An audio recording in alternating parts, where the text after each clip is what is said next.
ఇది మాదిగ జాతి ఆవేదన.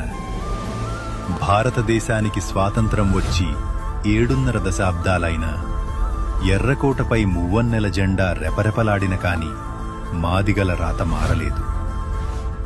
ఊరందరికీ చెప్పులు కుట్టి నడక నేర్పినోళ్లం మేము.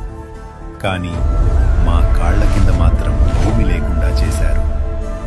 తరతరాలుగా అగ్రవర్ణాల అహంకారం కింద నలిగిపోతూ అంటరానితనం అనే విషపు కోరల్లో చిక్కుకుని విలవిలలాడుతున్నాం.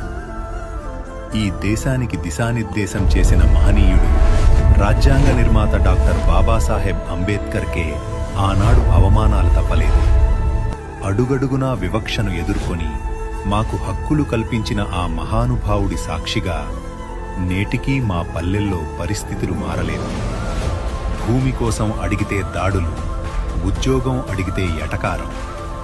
ఒక పక్క నిరుద్యోగం, మరో పక్క ఆకలి కేకలు. మా పేదరికాన్ని, మా అణగారిన ధనాన్ని చూసి ఈ లోకం వెక్కిరిస్తోంది.